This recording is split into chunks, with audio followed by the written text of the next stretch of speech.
Dios le bendiga. Qué bueno que está aquí nuevamente con nosotros. Vamos a estar leyendo el capítulo 12.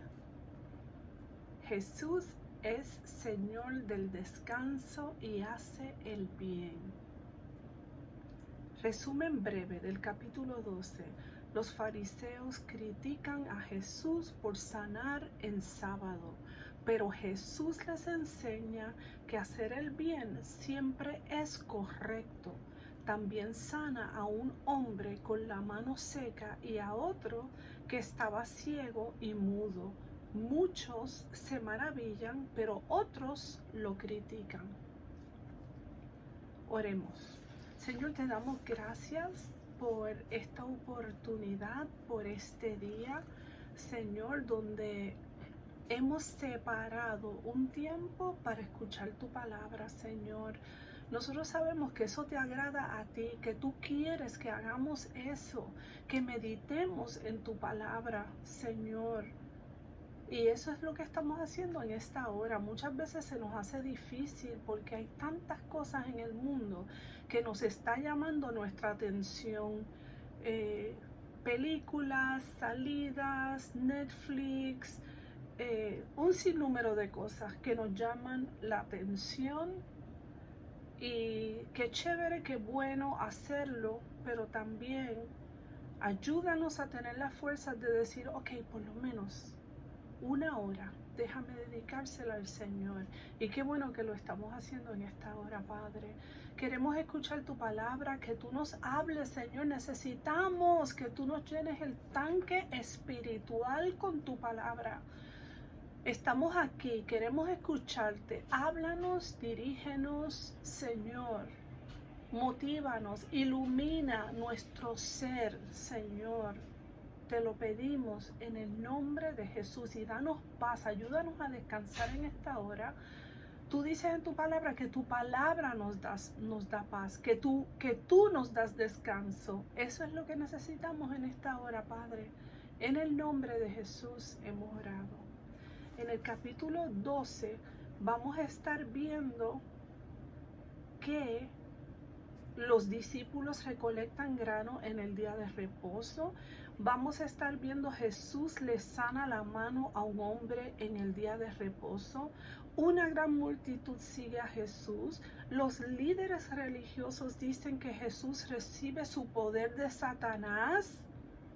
Los líderes religiosos piden una señal milagrosa, la verdadera familia de Jesús. Todo eso lo vamos a estar viendo hoy en el capítulo 12 de Mateo. Luego de que yo lea el capítulo 12 de Mateo, vamos a leer los comentarios bíblicos y luego hay un mensaje para ti y para mí y hay unas preguntas reflexivas.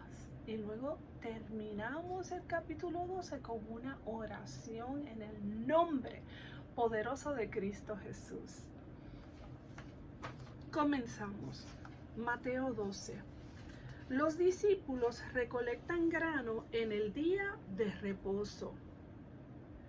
En aquel tiempo iba Jesús por los sembrados en un día de reposo, y sus discípulos tuvieron hambre y comenzaron a arrancar espigas y a comer.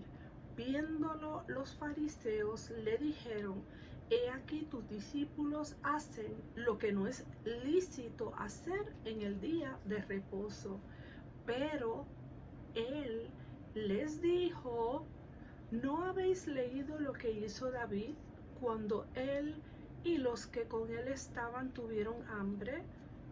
¿Cómo entró en la casa de Dios y comió los panes de la propiciación, que no les era lícito comer ni él,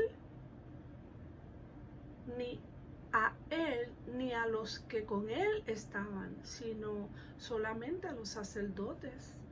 ¿O no habéis leído en la ley cómo en el día de reposo los sacerdotes en el templo profanaban el día de reposo y son sin culpa? Pues os digo que uno mayor que el templo está aquí. Amén. Eso era el mismo Jesús. Y si supieseis qué significa misericordia quiero y no sacrificio, no condenaríais a los inocentes, porque el Hijo del Hombre es Señor del día de reposo. Amén. Ahora vamos a leer: Jesús le sana la mano a un hombre en el día de reposo. Pasando de allí, vino a la sinagoga de ellos, y he aquí, había allí uno que tenía seca una mano, y preguntaron a Jesús para poder acusarle: ¿es lícito sanar el día de reposo? Le preguntaron a Jesús. Él les dijo: ¿qué hombre habrá de vosotros que tenga una oveja, y si ésta cayere en un hoyo en el día de reposo, no le eche mano y la levante? Pues cuánto más vale un hombre que una oveja. Por consiguiente, es lícito hacer el bien en los días de reposo, les dijo Jesús. Entonces dijo aquel hombre: extiende tu mano. Y él la extendió, y le fue restaurada, sana como la otra. Y salidos los fariseos tuvieron consejo contra Jesús para destruirle. Una gran multitud sigue a Jesús. Sabiendo Jesús, se apartó de allí y le siguió mucha gente, y sanaba a todos, y les encargaba rigurosamente que no le descubriesen, para que se cumpliese lo dicho por el profeta Isaías, cuando dijo: he aquí mi siervo, a quien he escogido, mi amado, en quien se agrada mi alma. Pondré mi espíritu sobre él, y a los gentiles anunciará juicio. No contenderá ni voceará, ni nadie oirá en las calles su voz. La caña cascada no quebrará, y el pábilo que humea no apagará, hasta que saque a victoria el juicio, y en su nombre esperarán los gentiles. Recuerden que después que leamos este capítulo, les voy a leer la descripción de este capítulo, que está muy interesante lo que todo esto quiere decir. Leemos: los líderes religiosos dicen que Jesús recibe su poder de Satanás. Qué triste.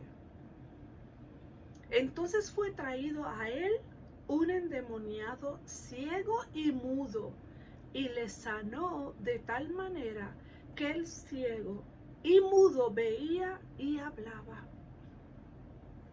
Y toda la gente estaba atónita y decía: ¿será este aquel hijo de David? Mas los fariseos, al oírlo, decían: este no echa fuera los demonios, sino por Belcebú, príncipe de los demonios. Sabiendo Jesús los pensamientos de ellos, les dijo: todo reino dividido contra sí mismo es asolado, y toda ciudad o casa dividido contra sí misma no permanecerá. Y si Satanás echa fuera a Satanás, contra sí mismo está dividido. ¿Cómo pues permanecerá su reino?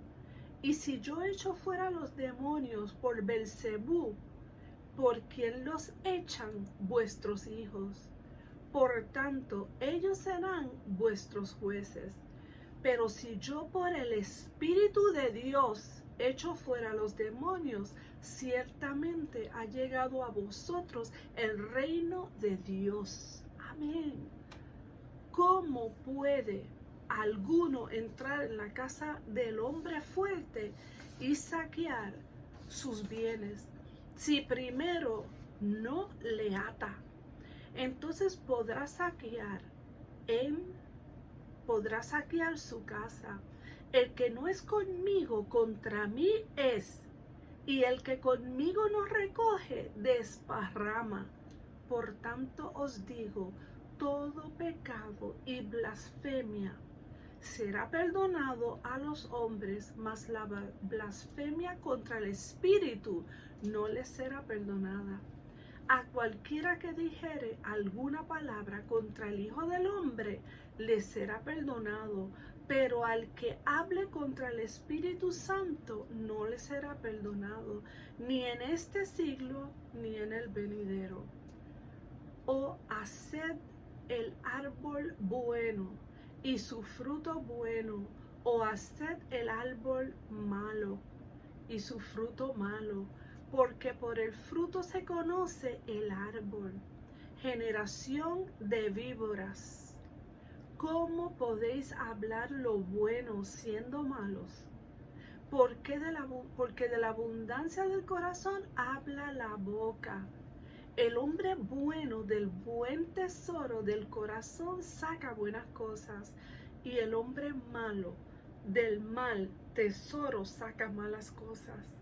Mas yo os digo que de toda palabra ociosa que hablen los hombres, de ella darán cuenta en el día del juicio. Porque por tus palabras serás justificado y por tus palabras serás condenado. Los líderes religiosos piden una señal milagrosa. Eso leeremos en estos momentos. Entonces respondieron algunos de los escribas y de los fariseos diciendo: Maestro, deseamos ver de ti señal. Él respondió y les dijo: la generación mala y adúltera demanda señal, pero señal no le será dada, sino la señal del profeta Jonás. Porque como estuvo Jonás en el vientre del gran pez 3 días y 3 noches, así estará el Hijo del Hombre en el corazón de la tierra 3 días y 3 noches. Los hombres de Nínive se levantarán en el juicio con esta generación y la condenarán, porque ellos se arrepintieron a la predicación de Jonás. Y he aquí, más que Jonás en este lugar. La reina del sur se levantará en el juicio con esta generación y la condenará, porque ella vino a los fines de la tierra para oír la sabiduría de Salomón, y he aquí más que Salomón en este lugar. Cuando el espíritu inmundo sale del hombre, anda por lugares secos, buscando reposo, y no lo halla. Entonces dice: volveré a mi casa de donde salí, y cuando llega la halla desocupada, barrida y adornada. Entonces va y toma consigo otros 7 espíritus peores que él, y entrados moran allí. Y el postrer estado de aquel hombre viene a ser peor que el primero. Así también acontecerá a esta mala generación. Vamos a leer la verdadera familia de Jesús. Mientras él aún hablaba a la gente, he aquí su madre y sus hermanos estaban afuera y le querían hablar. Y le dijo uno: he aquí, tu madre y tus hermanos están afuera y te quieren hablar. Respondiendo él, al que le decía esto, dijo: ¿quién es mi madre y quiénes son mis hermanos? y extendiendo su mano hacia sus discípulos, dijo: He aquí mi madre y mis hermanos, porque todo aquel que hace la voluntad de mi Padre que está en los cielos, ese es mi hermano y hermana y madre. Amén. En el nombre del Padre, del Hijo y del Espíritu Santo, hemos leído el capítulo 12. Y ahora vamos a leer los comentarios bíblicos que nos explican el capítulo que acabamos de leer. Los fariseos habían establecido 39 categorías de actividades prohibidas en el día de reposo, que se basaban en las interpretaciones de la ley de Dios y en las tradiciones judías. Cosechar era una de esas acciones prohibidas, según los fariseos. Al arrancar espigas de grano y desmenuzarlas en sus manos, los discípulos estaban técnicamente cosechando. Jesús y los discípulos habían arrancado las espigas porque tenían hambre, no porque quisieran cosechar el grano con fines de lucro. No estaban trabajando en el día de reposo.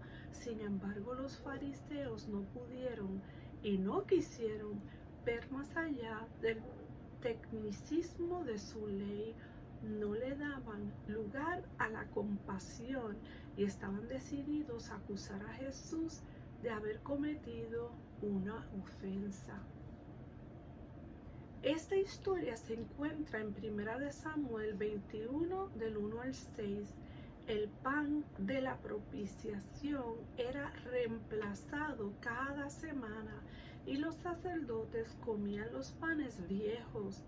Los panes que David comió eran los panes viejos que acababan de ser reemplazados por panes frescos. A pesar de que los sacerdotes eran los únicos que podían comer dicho pan, Dios no castigó a David, porque su necesidad de alimentarse era más importante que las ordenanzas sacerdotales. Básicamente Jesús estaba diciendo: si ustedes me condenan, tendrán que condenar a David también.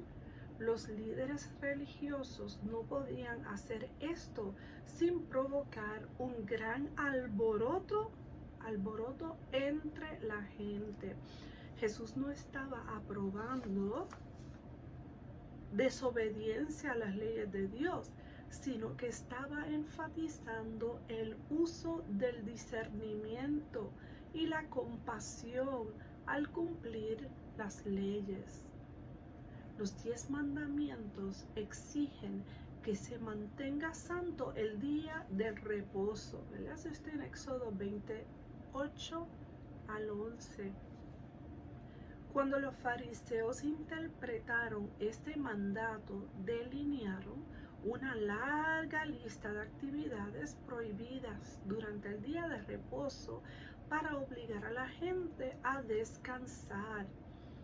Esa era la letra de la ley, pero como el propósito del día de reposo es descansar y adorar a Dios, a los sacerdotes se les permitía trabajar para llevar a cabo los sacrificios y conducir los servicios de adoración.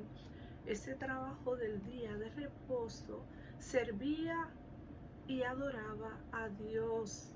Jesús siempre enfatizó la intención de la ley y el significado detrás de la ley. Los fariseos habían perdido de vista el espíritu de la ley y exigían estrictamente que se obedeciera la ley y su interpretación. Los fariseos estaban tan enfocados en los rituales religiosos que pasaban por alto el propósito del templo: acercar a la gente a Dios, ya que Jesucristo es superior al templo. ¿Quién mejor que Él para llevar a la gente a Dios? Dios es superior a los instrumentos que se utilizan en la adoración. Si nos enfocamos más en la manera en que adoramos en vez de a quién adoramos, no estaremos adorando a Dios, aunque pensemos que sí. Amén. Todo lo que hacemos, lo hacemos para Dios. Eso tiene que ser bien importante. En esto que yo estoy haciendo ahora mismo, yo estoy enfocada en Dios, yo estoy enfocada en la palabra de Dios, yo estoy enfocada en glorificar el nombre del Señor. No es, no es exaltarme a mí. Yo todo lo que estoy haciendo es para exaltar el nombre de Dios, y por eso estoy haciendo lo que estoy haciendo. Y por eso lo que estoy haciendo es una adoración al Señor. Amén. Estoy haciendo lo que Dios quiere que yo haga. Dios quiere alcanzarte a ti, y por eso yo estoy aquí. Por eso Él me inquietó a mí hacer esto, porque Él te quiere hablar a ti, hermano, que estás aquí ahora mismo escuchando la palabra de Dios. Usted no lo dude. Dios te quiere alcanzar a ti. Dios te quiere hablar a ti. Dios te quiere abrazar a ti, porque Él te ama. Él te creó.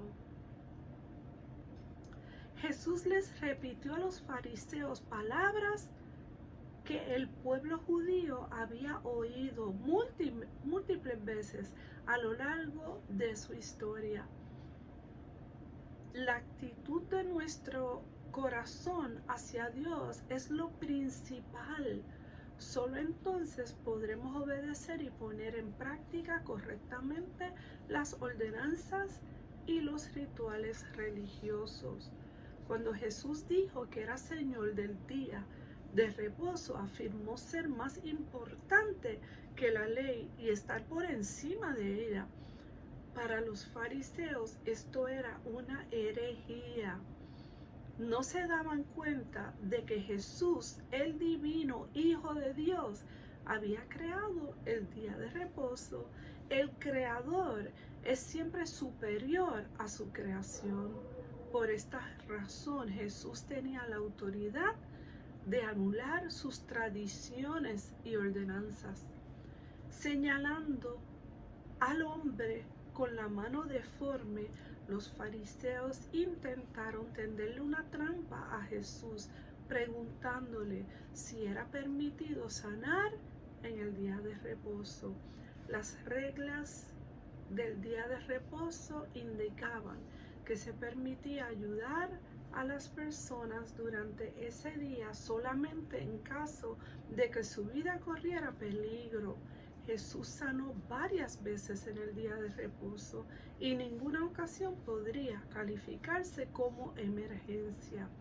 Si Jesús hubiera esperado hasta el día siguiente para hacer el milagro, se estaría sometiendo a la autoridad de los fariseos y confirmando que sus leyes mezquinas eran iguales a la ley de Dios.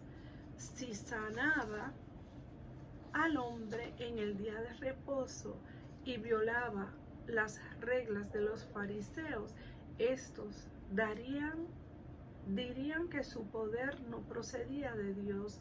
Jesús dejó en claro que dichas reglas eran ridículas y mezquinas.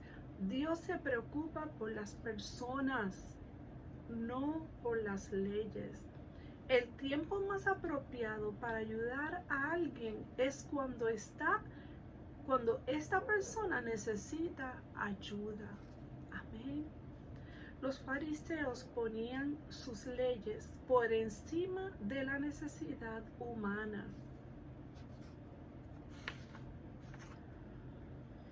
Los fariseos tramaron la muerte de Jesús porque eran soberbios, se sentían amenazados y estaban indignados. Jesús había desafiado su autoridad y había desenmascarado sus actitudes malvadas ante todos en la sinagoga. Estoy tratando de ir más rapidito porque el capítulo 12 tiene muchos comentarios bíblicos, entonces no nos va a dar tiempo de leerlos todos, así que estoy leyendo así por encimita y esperando y pidiéndole al Padre Todopoderoso que siembre esta palabra en su corazón. Jesús había estado confrontando enérgicamente la hipocresía de los fariseos. Jesús les decía a las personas a quienes sanaba que no les dijeran a otros de sus milagros, porque no quería que la gente acudiera a él por motivos equivocados. La gente esperaba que el Mesías fuera un rey. Esta referencia se encuentra en Isaías. Mostraba que el Mesías era de verdad un rey, y también qué clase de rey, un gobernante bondadoso que llevaría justicia a las naciones. Amén. Ese es nuestro rey, ese es nuestro amado Jesús, nuestro Señor y Salvador. Los fariseos ya habían dicho que el poder de Jesús procedía de Belcebú, el príncipe de los demonios. Varias veces los fariseos decían eso de Jesús. Trataban de desacreditarlo empleando un argumento emocional. Como no querían creer que Jesús procedía de Dios, decían que estaba asociado con Satanás. A Jesús no le fue difícil demostrar la necesidad de no le fue difícil demostrar la necedad del argumento de los fariseos. Venir a Jesús al mundo en forma de hombre.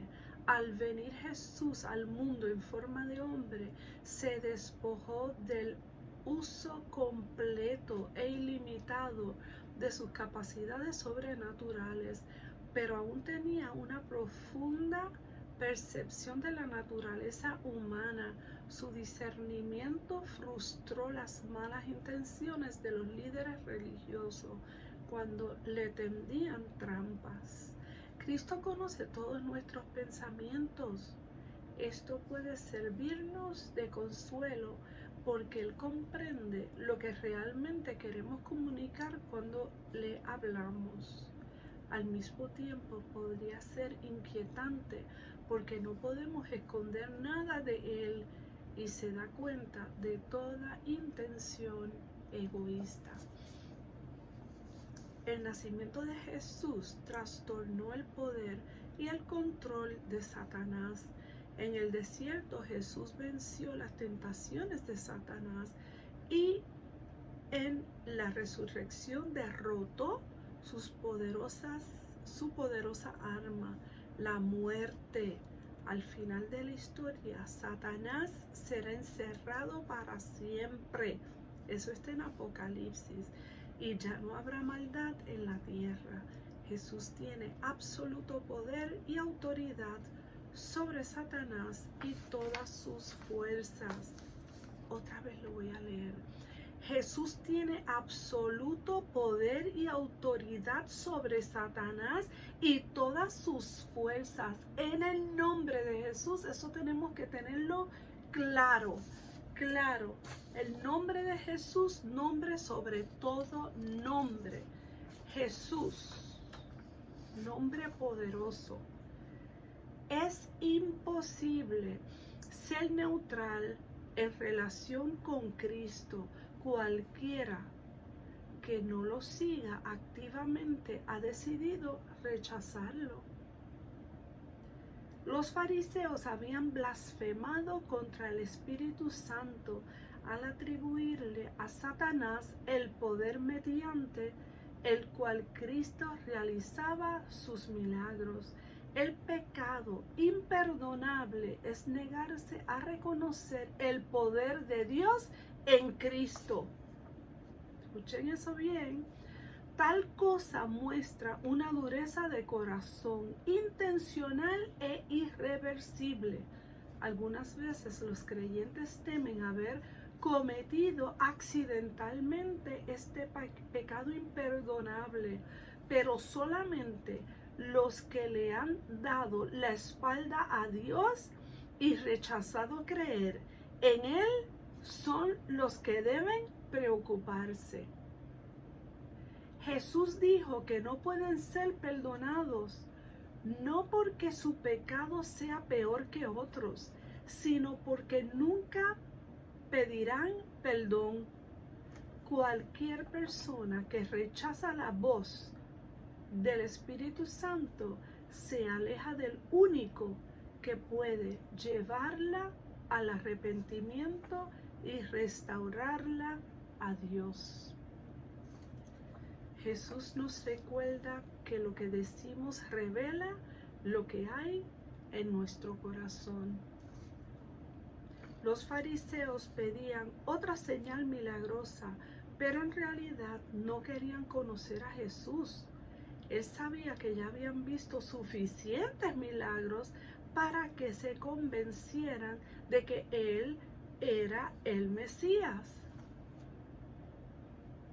Jonás fue un profeta que Dios envió a Nínive, la capital del imperio asirio, debido a que Asiria era una nación cruel y belicosa. Jonás trató de huir para no cumplir su tarea, pero Dios no se lo permitió y causó que pasara 3 días en el vientre de un gran pez. Cuando salió del animal, se fue de mala gana a Nínive y predicó el mensaje de Dios, y la ciudad se arrepintió. Por contraste, cuando Jesús fue a predicarle a su propio pueblo, no quisieron arrepentirse. Jesús dijo con claridad que su resurrección probaría que Él es el Mesías. 3 días después de su muerte volvería a vivir, así como a Jonás se le dio una nueva oportunidad para vivir después de haber estado 3 días en el pez. En los días de Jonás, Nínive era una ciudad malvada y poderosa. Sin embargo, después de escuchar el mensaje de Jonás, la ciudad entera se arrepintió. ¿Cuál es su respuesta ante las pruebas y la verdad que ha recibido? ¿Cuál es su respuesta ante todos los milagros que usted ha visto? Ante todo lo que el Señor ha hecho con usted, ¿cuál es su respuesta? Jesús describe aquí la actitud de la nación de Israel, especialmente la de los líderes religiosos. Si alguien arregla su vida pero no la llena de Dios, hay abundante espacio para que entre Satanás. El libro de Esdras describe cómo los judíos se apartaron de la idolatría, pero no la reemplazaron con el amor y la obediencia a Dios. Apartarnos del pecado es algo que debemos hacer, pero también debemos llenar nuestra vida con el Espíritu Santo y la palabra de Dios. Las personas vacías y autosuficientes son un blanco fácil para Satanás. Yo tengo testimonio de esto. Cuando yo empecé, ¿verdad?, a servirle al Señor y me aparté de múltiples hábitos y adicciones y cosas que hacía que no le agradaban a Dios. Yo tengo un testimonio de esto, de que yo me aparté de todo, y, ¿verdad?, y no quiere decir que venían tentaciones, pero yo literal en una ocasión escuché en mi oído, escuché a Satanás: Señor, los reprenda, tratando de convencerme de volver a unas prácticas, ¿verdad?, que yo hacía que no le agradaban a Dios. Y gracias al Señor, al Espíritu Santo que vivía en mí, que vive en mí, me alertó. Esa voz no es de Satanás, Señor los reprenda. Y yo pude reprenderlo y darme cuenta y clamar a Cristo, y el Señor me ayudó. Esto es real, ¿verdad? El Señor nos liberta y echa fuera de nosotros todo aquello que no proviene de Él, ¿verdad? Y nos limpia, nos restaura, nos sana, pero el enemigo, Señor los reprenda, va a volver a tratar de engañarnos otra vez. Y si se lo hizo a Jesús en el desierto, nos lo va a hacer a nosotros también. No pensemos que no, ya el Señor me libertó, esto no va a volver a pasar. Si Él fue tan atrevido, Satanás fue tan atrevido de acercarse a Jesús y tratar de engañarlo en el desierto, te lo va a hacer a ti y a mí.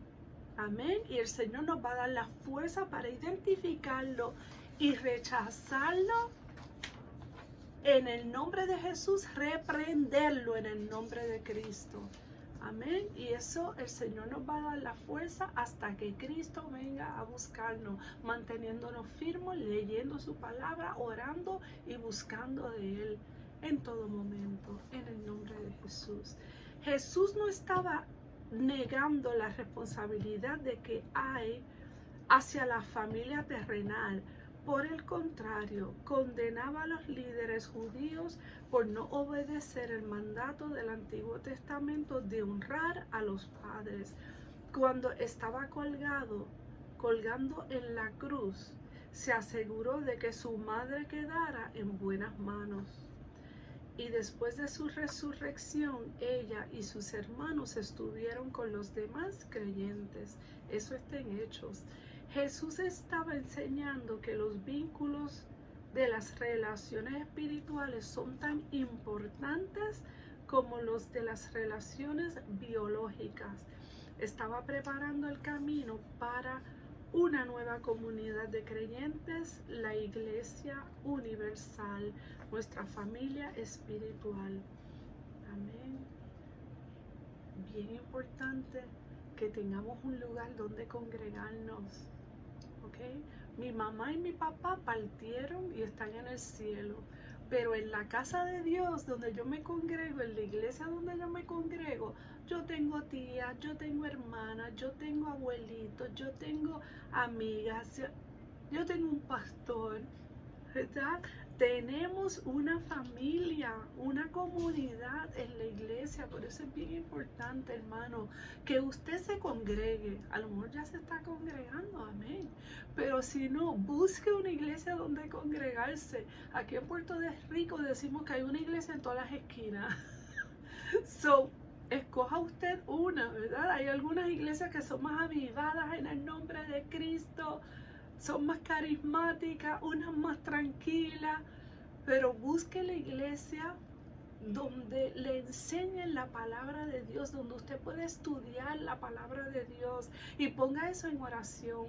Antes de yo llegar a mi iglesia, yo decía, Señor, yo necesito una iglesia donde yo tenga un pastor, donde yo me pueda sentar con el pastor, donde yo pueda hablar con él, donde él pueda orar por mí, donde yo tenga amigas espirituales, donde yo pueda adorar tu nombre, donde yo te pueda servir. Yo sentía que el Señor me decía y me mostraba que Él quería que yo estuviera en una iglesia donde yo sembrara raíces en esa iglesia. Yo siento que eso es lo que yo estoy haciendo en esta iglesia, pero le confieso que antes de estar en esta iglesia, yo estuve como en 5 iglesias más, y no me avergüenzo de decirlo, que a veces hay personas que dicen, yo he estado en una sola iglesia, ahí me he quedado, amén. Pero puede ser, ¿verdad?, que usted se mueva de alguna iglesia. No es que estemos moviéndonos todas las semanas de iglesia en iglesia, pero pidiéndole al Señor, muéstrame en qué iglesia tú quieres que yo esté, que sea una iglesia bíblica, donde se estudie la palabra del Señor, donde ¿verdad?, nos enseñen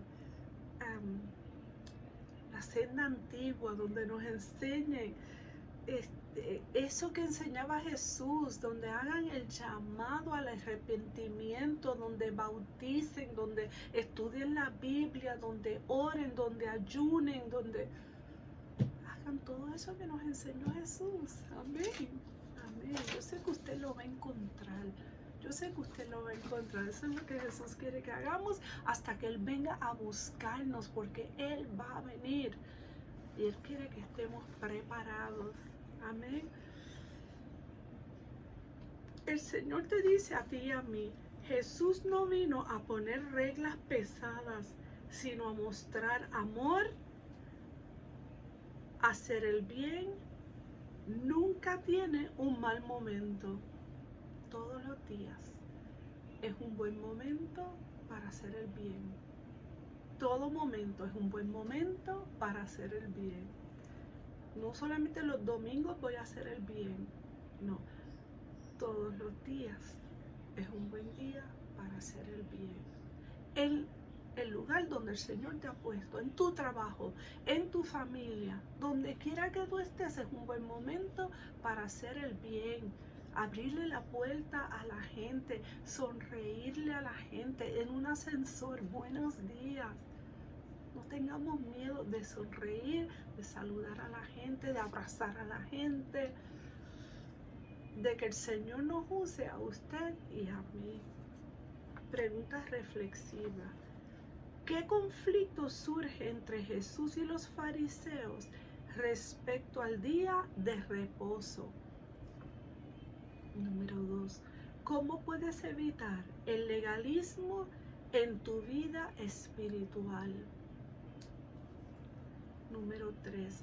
¿Qué actitud tuvo Jesús con el hombre de la mano seca? ¿Qué aprendemos sobre la compasión? Número 4. ¿Qué significa que un reino dividido no puede mantenerse? ¿Aplica esto a tu vida o relaciones? Y número 5. ¿Por qué es importante cuidar nuestras palabras como enseña Jesús? En el próximo video nuestro vamos a estar compartiendo Mateo 13. Esto fue Mateo 12. Estaremos compartiendo Mateo 13 y les he dicho que Mateo tiene 28 capítulos. Amén. Así que damos gracias al Señor porque hemos estado ahí estudiando Mateo y les pido, si ustedes anhelan y desean continuar estudiando otros capítulos conmigo, el próximo libro que tengo pensado, ¿verdad? Y estoy orando desde ya por eso, entiendo que vamos a leer Apocalipsis, ¿ok? Eso es un libro muy hermoso y no hay que tener temor de estudiarlo. Después de Mateo estudiaremos Apocalipsis. Desde ya estaremos orando para que el Señor nos hable poderosamente a través de Apocalipsis. Y yo les pido, si ustedes quieren continuar estudiando la palabra conmigo, se pueden suscribir al canal y entonces cada vez que yo suba un video les va a notificar. Así que si se puede suscribir, se los voy a agradecer. Gracias y vamos a orar. Señor, te damos gracias porque estuviste aquí con nosotros, Señor. Te damos gracias porque hemos leído tu palabra y creemos firmemente que esta palabra habló a nuestros corazones. Esta palabra ha sido sembrada en nuestros corazones y declaramos que la pondremos por práctica. Declaramos que esta palabra nos está cambiando, nos está transformando. Y no estamos declarando, inventando palabras. Estamos diciendo lo que tú dices que hace la palabra en nuestras vidas. Cada persona que esté escuchando, yo te pido, Señor, que haya sentido tu presencia, Señor. Si hay personas enfermas, Padre, te pedimos que seas tú sanando Padre, como leemos en tu palabra, que tú sanabas todo el que venía enfermo a ti, tú le sanabas. Sana en el nombre de Cristo, Señor. Te lo pedimos en el nombre de Jesús. Señor, restaura, levanta, anima a todo el que está escuchando esta palabra, Señor. El que tenga necesidad de un trabajo, Señor, yo te pido que seas tú supliendo trabajos, que seas tú supliendo necesidad de personas que tengan hambre y sed. Sé tú supliendo cada una de las necesidades. Personas que necesiten casas, hogar, Señor, transportación, que necesiten un abrazo, que necesiten amor, que sea lo que sea la necesidad de las personas que estén escuchando. Yo te pido, Señor, que tú cubras cada una de esas necesidades, que tengan necesidad de perdón, Señor, en esta hora, que se sientan perdonados por ti. En el nombre de Jesús te lo pedimos, Señor. Tú eres un Dios bueno, santo y poderoso. Gracias, Padre. Como siempre, Señor, que ellos puedan, que cada persona que esté escuchando, Señor, tú les suplas un lugar donde congregarse, Señor, donde estudiar tu palabra, que tengan un pastor, Señor, que les guíe, que los escuche, que los ayude a seguir hacia adelante, Señor. Que puedan estudiar tu palabra, que puedan bautizarse, que puedan servir en el lugar donde tú los plantes, Señor. Que puedan perseverar hasta que Cristo venga a buscarnos. Te lo pedimos en el nombre de Jesús, nuestras familias en tus manos, Señor. Puerto Rico, nuestro amado Puerto Rico, abraza nuestro Puerto Rico, Señor, nuestra gente, Padre amado, nuestra gente hermosa, Señor. Yo te pido que tú nos guardes, nos cuides y nos ayudes a cada día acercarnos más a ti. Te presentamos la gente, las familias, las escuelas, el gobierno, Señor. Cuánta necesidad hay en nuestro país de ti, Señor, que podamos descansar en ti. Mira la salud mental, Señor, los ancianos, los jóvenes, Señor, todos en tus manos. Nuestro país te necesita, Señor, grandemente. Nos rendimos ante ti, Señor. Perdona los pecados de mi país, Señor. Sana nuestro pueblo. En el nombre de Jesús hemos orado. Amén y amén. Gracias, Señor. Dios le bendiga.